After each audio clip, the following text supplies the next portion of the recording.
Hi guys, welcome to my YouTube channel. आज हम बात करेंगे क्लास 10 के चैप्टर नंबर 11 की बात करेंगे। चैप्टर नंबर 11 की बात करेंगे और इसका 11 नंबर के चैप्टर का नाम है रचनाएं। रचनाएं रचनाएं क्या होती हैं? जो हम काम करते हैं किसी चीज़ पर, उसे क्या बोला जाता है? रचनाएं बोला जाते हैं। जैसे हम किसी कार्य को कर रहे हैं और उसे लिखा जाता है। जैसे मैं यहाँ से स्कूल जाता हूँ, स्कूल के आने के बाद में पढ़ाता हूँ, तो मैं उस प्रकार की जो मेरी दिनचर्या लिखता हूँ उसे क्या बोला जाता है? रचना बोला जाता है। जिस प्रकार से मैं कार्य करता हूँ उसी को क्या बोला जाता है? रचना बोला जाता है। जैसे इसी के अंदर हमें कुछ क्वेश्चन दे देंगे, हम उसके अंदर हमारा जो चित्र बना हुआ उस प्रकार हम उसको किस प्रकार बनाएंगे चित्र को, इस प्रकार के क्वेश्चन हमें ज्ञात करना है। इसी प्रकार अगर हमें कोई चित्र दे दिया और अगर हम उस चित्र के बारे में लिखते हैं तो उसे क्या बोला जाता है? रचनाएं बोला जाता है। रचनाएं हम दो तरीके से लिख सकते हैं, या तो हम एक पैराग्राफ बना के वैसे लिख सकते हैं, या फिर हम इनको पॉइंट बना के लिख सकते हैं। मुझे लगता है कि अगर पॉइंट बना के लिखेंगे तो वो सबसे अच्छा बेस्ट तरीका रहेगा, और जो बोर्ड के जो एग्जामिनर है उन्हें आकर्षित करने का ये बेस्ट तरीका है। चलिए, तो आज हम बात करेंगे रचनाएं की। सबसे पहले रचनाएं, इसी के अंदर कुछ नहीं, एक त्रिभुज बनाना होगा हमें, उसके समरूप एक अन्य त्रिभुज की रचना करनी होगी। जैसे मैं यानी ये त्रिभुज बनाता हूँ, इसी के अन्य जैसा एक अन्य त्रिभुज और बनाना है। क्या बनाना है? एक अन्य त्रिभुज बनाना है। लेकिन हमें किसी और अन्य रेखाखंड पर नहीं बनाना है, जो हमें दिया होता है उसी पे हमें जो अन्य त्रिभुज की रचना करनी है। जैसे ये त्रिभुज दिया हुआ है तो मैं इसी के साथ एक अन्य त्रिभुज की रचना करता हूँ, उसे एक समरूप त्रिभुज बन जाएगा। और अगर इनको हमें बांटना हो, जैसे में 2/3 के भाग में, 4/3 के भाग में, तो हमें इसी प्रकार के क्वेश्चन करने होंगे।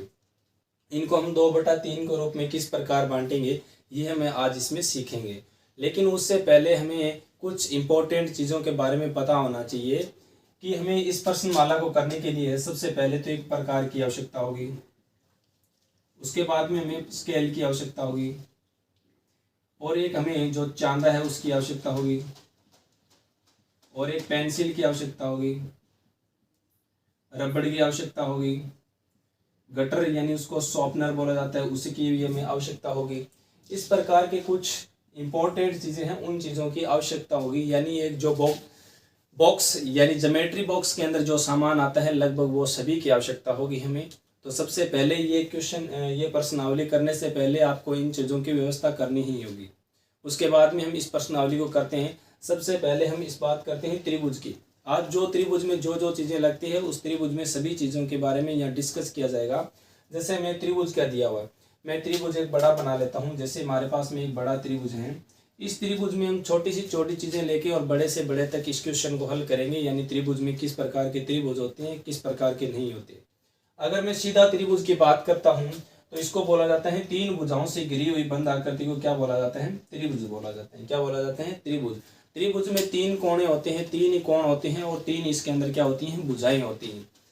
अगर हम बात करें इन कोणों की, तो त्रिभुज के तीनों कोणों का मान होता है हमारे पास में 180 डिग्री। अगर हम बात करते हैं प्रत्येक कोण का मान की ज्ञात करते हैं, तो अगर एक कोण को x मानेंगे, बाकी सभी को x मानेंगे, तो इस प्रकार इन तीनों कोणों का मान होगा 180 डिग्री। और फिर हम 3 का इनके साथ जोड़ेंगे तो 3x = जैसे मानेंगे हम किस प्रकार 180 होगा, जैसे x मानते हैं, इसको भी x मानते हैं, x मानते हैं, तो x अलग अलग कोण जोड़ देते हैं। उसके बाद में इस त्रिभुज का बताते हैं कि 180 डिग्री कोण होता है। लेकिन अब आप बताओगे त्रिभुज के अंदर 180 डिग्री का कोण क्यों होता है? उससे पहले हमें ज्ञात करना होगा एक आयत के बारे में। जैसे आयत हमारे पास में ए, बी, सी और डी है। अगर हमें बताया है कि ये कितने डिग्री का कोण होता है, ये कितने डिग्री का होता है? पूरा 360 डिग्री का होता है। कितने डिग्री का? 360 डिग्री का होता है। क्या होता है हमारे पास में? आयत होता है। अब हम आयत की चर्चा करेंगे, लेकिन आयत के साथ साथ इस त्रिभुज की भी चर्चा आ जाएगी कि 180 डिग्री ये कहाँ से है। जैसे हम बात करें कि अगर हमें पता है कि आयत के प्रत्येक कोण कितने डिग्री का होता है? 90 डिग्री का होता है। कितने डिग्री का होता है? 90 डिग्री का होता है। लेकिन अगर मैं इनके बीच में विकर्ण खींच देता हूं तो पूरे 360 डिग्री का आधा आधा हो गया। इसका मतलब ये 180 डिग्री ऊपर बचा हुआ, 180 डिग्री नीचे बचा हुआ, और ये देखो एक आप यह क्या बन रहा है? एक त्रिभुज बन रहा है। क्या बन रहा है? एक त्रिभुज बन रहा है, इसीलिए 360 का आधा कर दिया तो ये कितने डिग्री हो गया 180, और इसी के साथ ये त्रिभुज का मान क्या हो गया हमारे पास में 180 डिग्री हो गया। अगर हम पूछ लेते हैं कि प्रत्येक कितने डिग्री का कोण होते हैं, तो ये देखो यहाँ जोड़ेंगे तो कितना होगा 3x इक्वल इज वाई 118, यहाँ 3 गुणा कर रहा हूँ, साइड में जाएंगे भाग में तो 180 बटे में 3, यहाँ काटेंगे तो इसका मान आएगा 60, यानी प्रत्येक कोण का मान कितना डिग्री होगा हमारे पास में 60 डिग्री होगा। अभी बात करते हैं त्रिभुज के क्षेत्रफल की, त्रिभुज के क्षेत्रफल की बात करते हैं, और एक इसका होता है, एक तो होता है इसका क्षेत्रफल होता है, एक होता है इसका परिमाप होता है। परिमाप तो होता है इनकी सभी भुजाओं का योग, यानी तीनों भुजाओं का क्या हो जाता है, सभी भुजा का योग, सभी भुजाओं का। और अगर क्षेत्रफल की बात करते हैं तो 1/2 इंटू आधार इंटू ऊंचाई, आधार इंटू ऊंचाई, और इसी के साथ 1/2 आधार इंटू ऊंचाई और साइन स्क्वायर या आर स्क्वायर भी ले सकते हैं, अगर भुजा उनकी समान हो तो इस प्रकार का ये क्षेत्रफल ज्ञात करेंगे। उसके बाद में हम इसके आयत की चर्चा कर ली तो थोड़ी इसकी भी चर्चा कर लेते हैं। आयत किसे बोला जाता है, जिसके आमने सामने की भुजा, एग्जाम्पल फॉर ये 5 है तो इसकी भुजा ये भी कितनी होगी 5 होगी, ये 4 होगी तो ये भी कितना डिग्री होगी 4 होगी। इसी प्रकार ये आमने सामने की भुजा क्या होती है, समान होती है, उसी को क्या बोला जाता है, आयत बोला जाता है। आयत का प्रत्येक कोण 90 डिग्री का क्यों होता है, क्योंकि यहाँ अगर हम डी से बनाएंगे तभी तो सामने की भुजा एकदम सीधे में होगी ना, एक जैसी भुजा होगी तभी, क्योंकि सीधी रेखा होगी। अगर हम किसी डी वगैरह से बनाएंगे तो कुछ भुजा इधर चली जाएगी, कुछ और साइड में चली जाएगी, इसीलिए इनका मान क्या होगा 90 डिग्री, और 4 कोणों में 90 डिग्री जोड़ूंगा तो इनका मान होगा 360 डिग्री होगा। तो ये हमें पता चल गया। और आयत का क्षेत्रफल हमें पता है क्या होता है, आयत का क्षेत्रफल होता है लंबाई इंटू चौड़ाई। इसके पहले वाली प्रश्नावली हमने जो 12 नंबर चैप्टर करवाया था कंप्लीट में, उसमें इनके कुछ याद किए हुए मैंने, कुछ बताए गए इंपॉर्टेंट क्वेश्चन। अगर बात करें तो आयत के परिमाप की तो वो होता है 2 कोष्ठक लंबाई प्लस में चौड़ाई, यानी मैं इसमें क्या करता हूँ, परिमाप में लंबाई और चौड़ाई दोनों को जोड़ देता हूँ और उनको डबल कर देता हूँ, यानी उनका साथ क्या कर देता हूँ 2 का गुणा कर देता हूँ, तो वो हमारे पास में आयत का क्या आ जाएगा, परिमाप आ जाएगा। क्या आ जाएगा हमारे पास में, आयत का परिमाप। तो आपको इस प्रश्नावली को करने से पहले इन चीज़ों की आवश्यकता होगी, वेरी इंपॉर्टेंट है।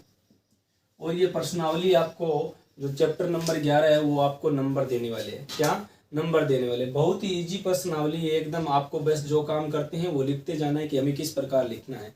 बस आप अपनी रफ कॉपी लें या अपनी मैथ की जो बुक है या अपनी मैथ की जो पुस्तक है या जिसमें रजिस्टर में आप मैथ का काम करते हो, मैं बताता हूँ वैसे वैसे आप लिखते जाए। आपको रचना भी यहाँ कंप्लीट करवा दी जाएगी और क्वेश्चन भी आपको यहाँ कंप्लीट करवा दी जाएगी। बस अपने माइंड को ओपन रखना है और बोर्ड पे ध्यान देना है। चलिए तो आज का हम क्वेश्चन पहले स्टार्ट कर देते हैं 11.1 से। निम्न में से प्रत्येक की रचना कीजिए, औचित्य भी लिखे, यानी इनका औचित्य लिखना है कि किस प्रकार है। एक 7.6 सेंटीमीटर का एक रेखाखंड खींचना है, पहला क्वेश्चन है इसका 11 प्रश्नावली का। हमें सबसे पहले 7.6 सेंटीमीटर का रेखाखंड खींचना है, 7.6 सेंटीमीटर का रेखाखंड खींचना है और उसको 5:8 में, किस अनुपात में, 5:8 अनुपात में विभाजित कीजिए और दोनों भागों को क्या करना है, हमें मापना है। दोनों भागों की क्या करना है, हमें मापना। तो हम इसको किस प्रकार लिखेंगे, अगर हम सबसे पहले रचनाएं साथ में इधर लिख देते हैं, रचनाएं जैसे यहीं से स्टार्ट कर देते हैं। रचनाएं की बात करते हैं तो सबसे पहले हम यहाँ लिख लेते हैं, इसका चित्र भी यहाँ कोर लेते हैं। जैसे एक 7.6 सेंटीमीटर का क्या करेंगे, सबसे पहले रेखाखंड खींचेंगे 7.6 सेंटीमीटर। तो ए और बी लिख लेते हैं कि सबसे पहले ए और बी बराबर में 7.6 सेंटीमीटर रेखाखंड खींचा। उसके बाद में हम इसके ऊपर क्या करेंगे, अगर हमें अनुपात में दिया होगा तो हम उसको अनुपात को जोड़ देंगे। क्या कर देंगे, हम अनुपात को जोड़ देंगे, क्वेश्चन को आगे हल करेंगे। जैसे हमारे पास में अनुपात है तो इसको लिख सकते हैं 5 + 8 यानी कितने 13। तो हमें कितने चाप काटने, हमें 13 चाप काटने, इनको मिटा रहा हूँ। अब हमें क्या करना है, सबसे पहले ए पर क्या करना है, पर समान दूरी पर एक रेखा खींचनी इस प्रकार से। और इस पर प्रकार और पेंसिल के माध्यम से हमें समान रूप से जितनी चाप काटने हैं, इसके कितने 13 चाप काटने हैं। कितने चाप काटने हैं? 13 चाप काटने हैं। हमें कोई दिक्कत वाली नहीं है, समान दूरी होनी चाहिए उनके बीच में। तो मैं क्या करता हूँ, थोड़ा से इसको बढ़ा लेता हूँ क्योंकि ये भी बड़ा तो होगा। तो समान रूप से कितने चाप काटने? 13 चाप काटने। कितने? 13 चाप, यानी 5 प्लस में 8, इस प्रकार ये 13 चाप हो गए। 1 2 3 4 5 6 7 8 9 10 11 12 और इस प्रकार हमारा 13। इस प्रकार हमारा 13। तो सबसे पहले क्या करेंगे, इनको नाम भी दे सकते हैं, जैसे B1 B2 B3 B4 B5 B6 B7 B8 B9 और B10 B11 B12 और B13। ये इस प्रकार के हमारा जो क्वेश्चन है वो लिखते हैं। तो हम इसमें भी रचना में लिख दें कि ए के जहाँ बिंदु ए को केंद्र मानकर कितना सेंटीमीटर, जो भी हमें सेंटीमीटर का नहीं दिया, अपनी मर्जी से खींचा, तो हम इसको लिख सकते हैं एक केंद्र मानकर एक रेखाखंड खींचा तथा उस पर समान दूरी के कितने चाप, समान दूरी के 13 चाप काटे। 13 चाप क्या किए? काटे। और सबसे लास्ट वाले चाप को इसके साथ मिला देंगे। ये हमने सबसे लास्ट वाले चाप को इसके साथ मिला दिया और उसके बाद में हमने 5 नंबर 1 2 3 4 सबसे छोटी संख्या उसको इसके साथ मिला देंगे 5। ये हमें ये त्रिभुज यानी बड़े वाले त्रिभुज के रूप में ये छोटा वाला त्रिभुज है जो समरूप इसके क्या बन गया, एक त्रिभुज बन गया। ये यहाँ छोटा वाला त्रिभुज है, ये बड़े वाला। जैसे इनकी भुजा हम लिख सकते हैं बाद में, इस रेखा को मिला है, इस बिंदु रेखा को क्या नाम दे दिया हमने? सी नाम दे दिया। क्या नाम दे दिया? सी नाम दे दिया। तो हम लिख सकते हैं जहां लास्ट पॉइंट मिले उस बिंदु रेखा को क्या नाम दे दिया? सी नाम दे दिया। अब हम इसको किस प्रकार लिखेंगे? ए से लेके A5 तक, ए से लेके, यानी इसका क्या करना है? औचित्य, या बोल देते हैं इसे स्पष्टीकरण। क्या बोल देते हैं? स्पष्टीकरण। अब देखो ये यहाँ से यहाँ तक बराबर में भुजा है B5 बटे में कौन सी है? कौन से? B5 से A13, B5 से B13। ये किसकी भुजा के बराबर में? A5, यानी A, इस भुजा को जहाँ पॉइंट मिलता है इसको D दे देते हैं, तो AD बटे में DB। ये हमारा क्या है? इसका औचित्य। ये इसका क्या है? स्पष्टीकरण मान लो, चाहे इसका औचित्य। बस इसी प्रकार के सभी क्वेश्चन है, एकदम इजी क्वेश्चन है सभी। उसके बाद में 2 नंबर क्वेश्चन है। सबसे पहले हम इन कच्चा चित्रों की बात करेंगे। सबसे पहले इनको भाग के आगे नहीं ले जाएंगे। सबसे पहले हम नॉर्मली कच्चे चित्र की बात करेंगे। जैसे 4.5 सेंटीमीटर 4 सेंटीमीटर 5 सेंटीमीटर 6 सेंटीमीटर का। सबसे पहले हम कच्चा चित्र बना लेते हैं। 2 नंबर क्वेश्चन, ये हमारा पहला क्वेश्चन हो चुका था। अब हम बात करते हैं दूसरे क्वेश्चन की। तो दूसरे क्वेश्चन में बोल रहा है 4 सेंटीमीटर 5 सेंटीमीटर 6 सेंटीमीटर भुजा वाले हम के त्रिभुज की बात करते हैं, रचना करनी है। फिर इसके समरूप अन्य त्रिभुज की रचना करनी है जो किसके भुजा में हो? 2/3 के रूप में। किसके रूप में? 2/3 के रूप में हम इसकी रचना करनी है। चलिए तो इसी में कर देते हैं हम। या 2 नंबर क्वेश्चन लगा रखा है, 2 नंबर क्वेश्चन करते हैं। 2 नंबर क्वेश्चन यानी 4 सेंटीमीटर और 5 सेंटीमीटर और 6 सेंटीमीटर। हमें कोई भुजा निश्चित नहीं दी है, हम कोई भी भुजा मान सकते हैं। रचनाएं आप इसके साथ करते जाएंगे, हम बोलेंगे वैसे वैसे। तो सबसे पहले हम कितने सेंटीमीटर का, मान लो 5 सेंटीमीटर का क्या करेंगे? एक रेखाखंड खींचेंगे। क्या? 5 सेंटीमीटर का हम रेखाखंड खींचेंगे, उसको नाम देंगे ए और बी। तो रचना में लिख देंगे सर्वप्रथम हम ए से बी 5 सेंटीमीटर का क्या करेंगे? रेखाखंड खींचेंगे। उसके बाद में हम क्या करेंगे? 5 सेंटीमीटर का खींच लिया तो हम 5 सेंटीमीटर को मिटा देते हैं एक बार। अब रहा हमारा 4 और 6। फिर हम करेंगे 4 सेंटीमीटर का एक चाप भरेंगे प्रकार और स्केल के माध्यम। तो रचना में क्या लिखेंगे कि हम प्रकार और पेंसिल तथा स्केल के माध्यम से हम 4 सेंटीमीटर की दूरी भरेंगे तथा एक चाप काटेंगे। कौन से बिंदु पर रखे? ए बिंदु को केंद्र मानकर एक चाप काटेंगे 4 सेंटीमीटर का, इस प्रकार से कटेगा। उसके बाद में हम बात करते हैं 6 सेंटीमीटर की। तो अब क्या लिखेंगे हम कि स्केल और पेंसिल के माध्यम से, प्रकार के माध्यम से हम 6 सेंटीमीटर की दूरी स्केल से भरते हैं तथा 6 सेंटीमीटर का बिंदु बी को केंद्र मानकर क्या कर लेते हैं? एक चाप काट देते हैं। जैसे चाप कटेगा यहाँ तो इस प्रकार से यहाँ मिलेगा, ये हमारा क्या हो गया, एक त्रिभुज बनकर तैयार हो गया। क्या हो गया, त्रिभुज। और जहां बिंदु दोनों कटे उस बिंदु का नाम दे दिया सी। अब इस बिंदु का रेखा का नाम दे दो 6 सेंटीमीटर, उसके बाद में यहाँ दे देंगे 4 सेंटीमीटर। इस प्रकार ये हो गया नाम। और कितने बटे के रूप में होना चाहिए, कितना गुना कटा होना चाहिए, यानी 2/3 के क्या होना चाहिए, ये संगत भुजा इसकी 2:3 में होनी चाहिए, 2:3 में। तो सबसे पहले हम इनकी रेखाखंड किस प्रकार खींचेंगे, जो सबसे बड़ी संख्या होती है उतने तो हमें रेखाखंड खींचेंगे। जो सबसे बड़ी होती है, जो सबसे बड़ी संख्या होती है, सबसे बड़ी संख्या। अब बताओ संख्या इनमें सबसे बड़ी कौन सी है, 3 है। तो मैं इसको इस प्रकार लिख के कितने इसमें चाप काट देता हूँ, 3 को। तो लिखेंगे, क्या लिखेंगे रचना में कि बिंदु ए को केंद्र मानकर एक बिना मापी हुई लाइन खींचते हैं और उस लाइन पे कितने चाप काटते हैं, समान रूप से 3 चाप काटते हैं। क्या, 3 चाप काटते हैं। ये चाप हमने 3 काट लिए, ये हमने रचना में लिख दिया। उसके बाद में हम बात करते हैं कि हमने 3 चाप काट लिए, उसके बाद में जो बटे में संख्या होती है उसको इस लास्ट पॉइंट पे मिला देंगे। इस पॉइंट से लास्ट पॉइंट को, यानी जो बटे में संख्या होगी, चाहे यहाँ 2 होती तो हम 2 संख्या को लास्ट पॉइंट से मिलाते। हमें क्या दिया हुआ है, बटे में 3 दिया हुआ, तो मैं 3 को किसके साथ मिलाऊंगा, बी के साथ मिलाऊंगा। तो इस प्रकार ये मिल जाएगा। और यहाँ 60 डिग्री का कोण बनाना होगा, 60, 120 और 180। ये इस प्रकार 60 डिग्री के कोण पे यहाँ कटेगा। तो ये बन गया एक हमें छोटा सा, इसका समरूप इधर त्रिभुज बन गया। इन भुजा का नाम दे सकते हैं हम डी। क्या दे सकते हैं, डी। अब जो ऊपर वाली भुजा है, जो दी हुई भुजा, उसका नाम कौन सी भुजा है, हमारे यहाँ 2 नंबर भुजा है। कितनी भुजा है हमारे पास में, यहाँ 2 अंक लिखा हुआ है। तो मैं 2 पे क्या करूंगा, जो काम यहाँ किया, यानी प्रकार की इस प्रकार से घुमा के 60 डिग्री कोण को इस प्रकार करेंगे। ये हमारा कितने डिग्री कोण बन गया, 60 डिग्री का कोण बन गया। जहां काम यहाँ किया वही कोण यहाँ करेंगे। किस पर 60 डिग्री का बनाएंगे कोण, 60 डिग्री, और यहाँ से यहाँ तक मिला देंगे। 60 डिग्री बनने के बाद आप प्रकार और पेंसिल के माध्यम से करेंगे तो आपको यहाँ इन दोनों के बीच की दूरी जो 4 सेंटीमीटर है ना, तो यहाँ भी कितना सेंटीमीटर होगी, 4 सेंटीमीटर। अगर इन दोनों के बीच में यहाँ 5 सेंटीमीटर है तो यहाँ भी कितना सेंटीमीटर होगी, 5 सेंटीमीटर होगी। तभी हमारा क्वेश्चन सही होगा। अब हम रचना में किस प्रकार लिखेंगे, यहाँ से कि सबसे पहले ए से डी तक हमने एक रेखाखंड खींचा और समान दूरी पे उस पर कितने चाप भरे, हमने 3 चाप काट लिए। हमारे सबसे बड़ी संख्या 3 है, यानी लास्ट पॉइंट बी को हमने किसको मिला दिया, इसका नाम दे सकते हैं A1, A2 और A3। यानी इसको किसके साथ मिला दिया, बी के साथ मिला दिया।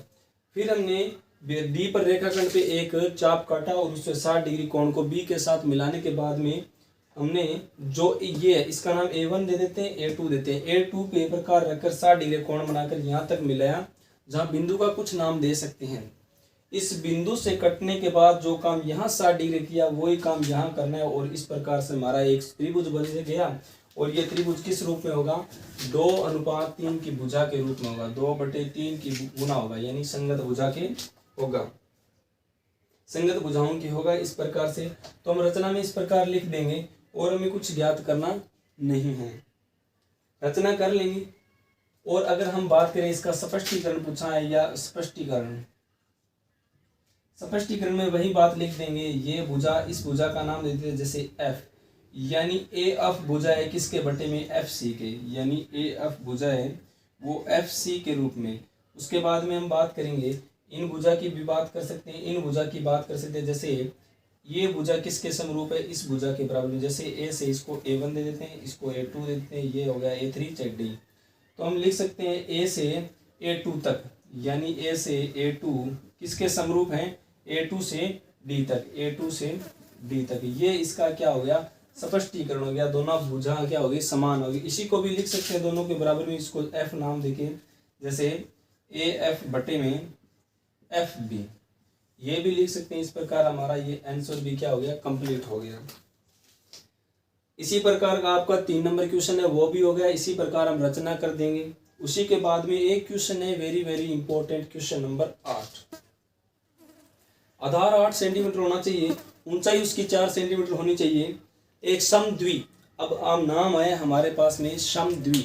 समद्वि का मतलब होता है जिसकी 2 भुजाएं समान हो, उसे क्या बोला जाता है, समद्वि त्रिभुज बोला जाता है। क्या बोला जाता है, समद्वि त्रिभुज। जिसकी तीनों भुजाएं समान हो, उसे समबाहु त्रिभुज बोला जाता है, समबाहु त्रिभुज बोला जाता है। जिसके तीनों ही कोण, तीनों ही मान अलग अलग हो, तीनों ही भुजाएं अलग अलग हो, उसे बोला जाता है विषम त्रिभुज, विषम कोण त्रिभुज, विषम कोण त्रिभुज।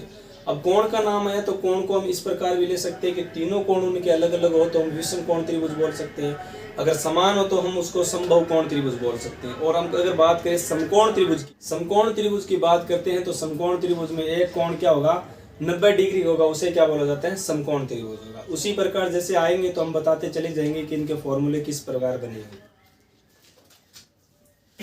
अभी हम बात करते हैं 4 नंबर क्वेश्चन की। 4 नंबर क्वेश्चन इसी प्रकार है कि आधार इनका 8 सेंटीमीटर होना चाहिए। तो सबसे पहले हम रचना में लिख लेंगे आधार 8 सेंटीमीटर। इसका कितना सेंटीमीटर है, 8 सेंटीमीटर इसका आधार है।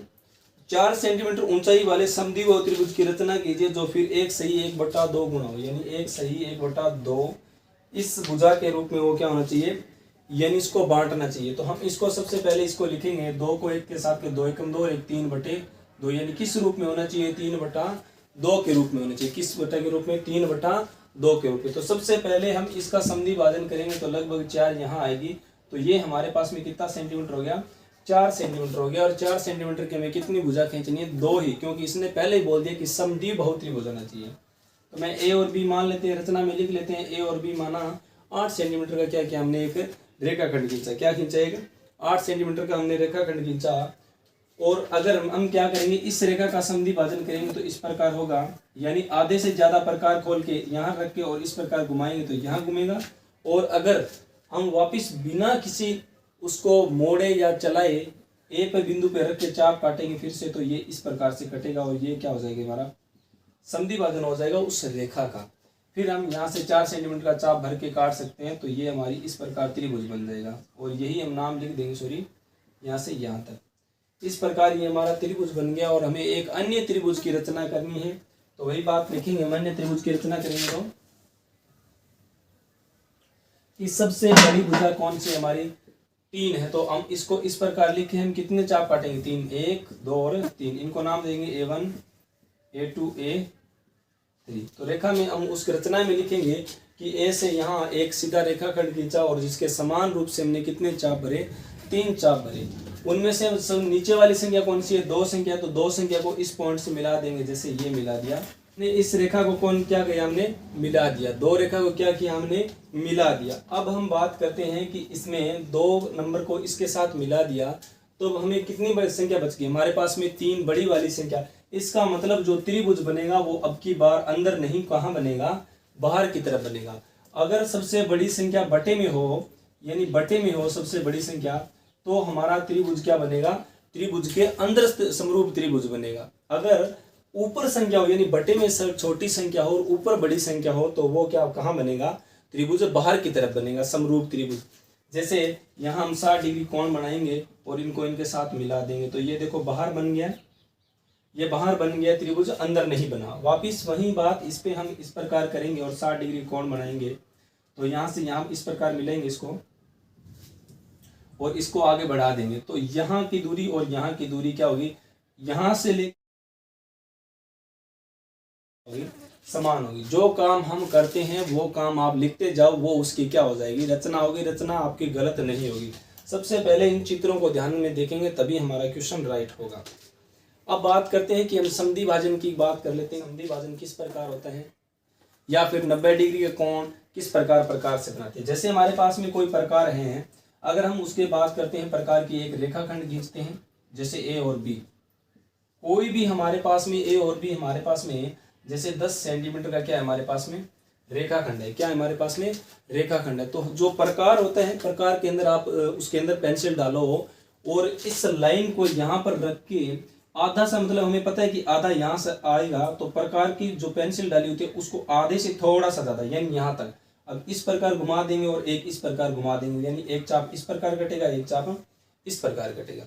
वापिस उसको कहीं भी बंद नहीं करना, जो प्रकार है वैसे का वैसा ही रखना है। और वहां से प्रकार की सुई यहाँ रखेंगे ए पर और इस प्रकार का चाप काट देंगे, तो हमें पता है वो इस प्रकार आएगा और एकदम आपका सही रूप से उसका क्या करेगा, जैसे यहाँ कटेगा तो इसका एकदम सही रूप इसका क्या करेगा, समद्वि भाजन करेगा। क्या करेगा, समद्वि भाजन करेगा। यही समद्वि भाजन है, जिसको यानी एक रेखा को 2 भागों में बांटना, यही क्या होता है, समद्वि भाजन। क्या होता है, समद्वि भाजन होता है। ये तो आपको पता चल गया समद्वि भाजन।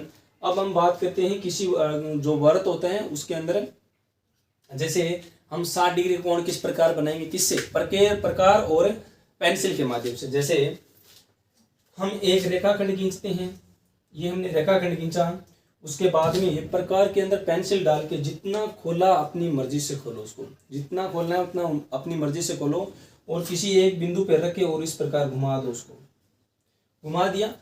अब उसको वापस इकट्ठा नहीं करना है उनको, यानी वापस ऐसे नहीं करना है, जितना खुला है उतना ही रखना है और इस पॉइंट में प्रकार की नोक रखे और इस प्रकार घुमा दो। ये बन गया, यहाँ से यहाँ तक बनेगा वो 60 डिग्री का कोण बनेगा। और जो अब 60 डिग्री पर रख के फिर आगे घुमाएंगे तो यहाँ तक घूमेगा और ये यहाँ से यहाँ तक कितना डिग्री बनेगा, 120 डिग्री का। और यहाँ अब की बार वापस भी नहीं घुमाएंगे, वापस यहाँ प्रकार की नोक रखें, यहाँ घुमाएंगे तो ये कितने का बनेगा, 180 डिग्री का।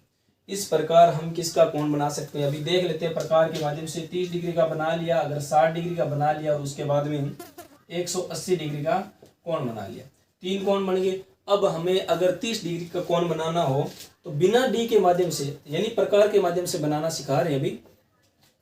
एक प्रकार की नोक यहाँ रखेंगे, अभी बंद नहीं करेंगे, जितना है पहले खोला हुआ उतना ही रखेंगे। यहाँ प्रकार की नोक रखेंगे, एक चाप यहाँ काट देंगे, प्रकार की नोक रखेंगे, एक यहाँ काट देंगे और इसको इस रेखा के साथ मिलाएंगे तो ये क्या होगा, आपका 30 डिग्री का कोण बनेगा। कितने डिग्री का, 30 डिग्री का। अब आपको याद करना हो, अगर 90 डिग्री का कोण बनाना हो, यानी किसका और बन गया हमारे पास में 30 डिग्री का, सॉरी यहाँ 60 नहीं, 60 लिखना था, 120 लिखना था इसमें। 30 डिग्री कोण बनेगा। अगर हमें 90 डिग्री कोण बनाना है तो एक तो 120 डिग्री पे रखेंगे, इस प्रकार चाप काटेंगे और एक 120 पे इस प्रकार जो चाप कटेगा और इनके साथ मिलेगा वो क्या होगा, 90 डिग्री का होगा। कितने डिग्री का, 90 डिग्री का होगा।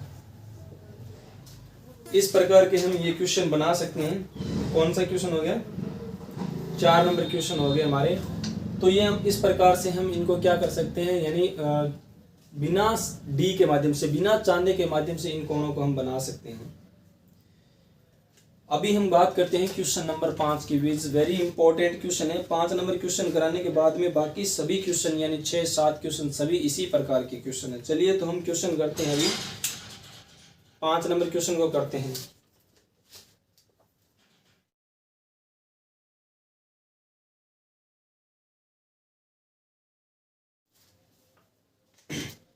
पांच नंबर क्वेश्चन की बात करते हैं। 5 नंबर क्वेश्चन है, एक त्रिभुज की रचना करनी है। हम सबसे पहले कच्चा चित्र बना लेते हैं, एक ABC, A, B और C। कितना सेंटीमीटर है, जो भी हमें दे रखा है B और C, यानी B और C कितना सेंटीमीटर है, 6 सेंटीमीटर है। A और B कितना सेंटीमीटर है, 5 सेंटीमीटर है। तथा कोण AB यानी बीच का दिया हुआ है, B का मान कितना डिग्री है हमारे पास में, 60 डिग्री। कितने डिग्री का, 60 डिग्री का। फिर एक अन्य त्रिभुज का, यानी इसी की त्रिभुज की रचना करनी है जो 3/4 का भुजाओं गुनी है, 3/4 भुजा गुनी होनी चाहिए। चलिए तो हम इसको किस प्रकार लिखेंगे, ये तो है हमारा कच्चा चित्र, कच्चा चित्र। चलिए तो ये हमारा कच्चा चित्र हो गया। अब हम इसको पक्का चित्र बनाएंगे। किस प्रकार से, साथ में आप रचना लिखते जाएंगे, जैसे जैसे मैं बोलूंगा आप रचना लिखते जाना, उसमें कोई दिक्कत वाली बात नहीं है, जैसे आप काम करोगे वैसे वैसे। चलिए तो हम रचना में सबसे पहले लिख देंगे, सबसे पहले सर्वप्रथम हमने कितना सेंटीमीटर, AB 5 सेंटीमीटर का क्या किया, एक रेखाखंड खींचा। कितने सेंटीमीटर का, 5 सेंटीमीटर का हमने क्या खींचा, एक रेखाखंड खींचा। उसके बाद में हमने B पर, हम यहाँ की हमारी भुजा नहीं है तो हम किस प्रकार लिखेंगे, इसको तो किसी प्रकार लिख नहीं सकते।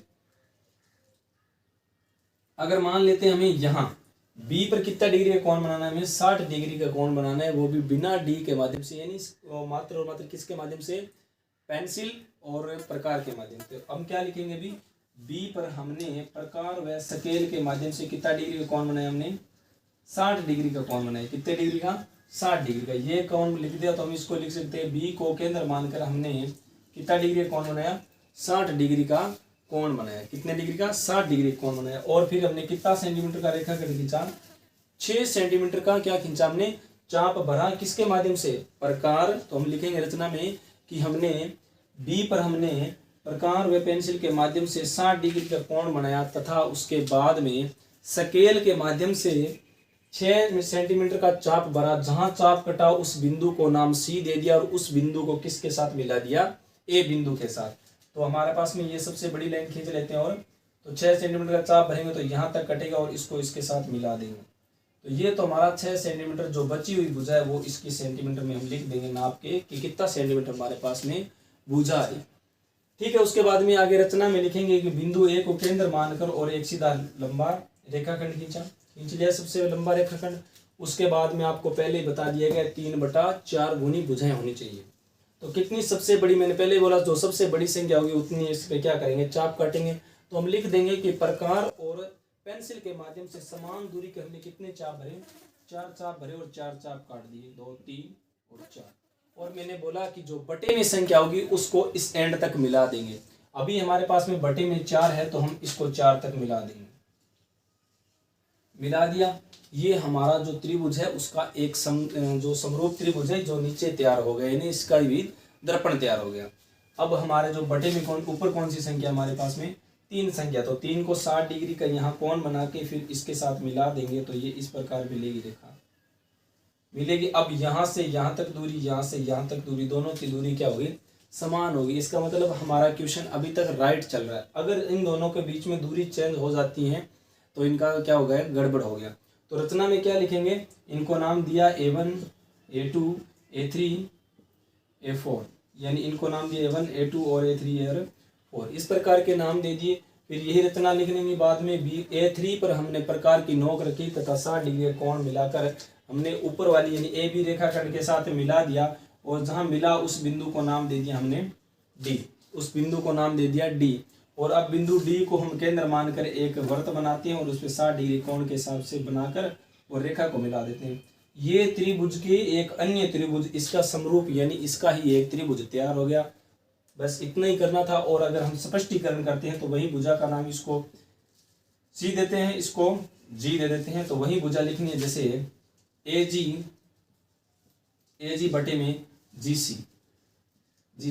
और इसका क्या लिखेंगे हम, जैसे इनका लिख लेंगे A और A3 बटा में किसके समरूप है, A3 A4 के समरूप है। उसके बाद में हम किस प्रकार लिखेंगे, ये भी इस भुजा के समान है, यानी AD जो A3 है भुजा A3D, ये किसके DG के बराबर में, D और G के बराबर में। जैसे इसी को किस प्रकार लिखेंगे, A4B ये किसके बराबर में, BC के बराबर में, BC के बराबर में। ये इस प्रकार इसके क्या हो गया, स्पष्टीकरण हो गया। क्या हो गया, स्पष्टीकरण हो गया। बस आज के लिए इतना ही। 11.1 कंप्लीट करवा दी गई।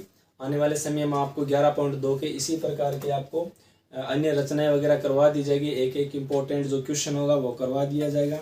ये 10वीं में सबसे इजी प्रश्नावली है। अगर आपको पास होना है, पास होना कोई दिक्कत वाली बात नहीं है। आपको 13 नंबर की नॉर्मल सी आवश्यकता होती है। 13 नंबर आप इन प्रश्नावलियों को करोगे, यानी 14 नंबर 15 नंबर और 1 और 2 प्रश्नावला और 1 ये करेंगे तो आप पास नहीं अच्छे नंबर बना लोगे। अगर आप हमारे चैनल पर नए हो तो चैनल को जरूर सब्सक्राइब कीजिए और ताकि आने वाले हर वीडियो के बारे में आपको पता चल सके।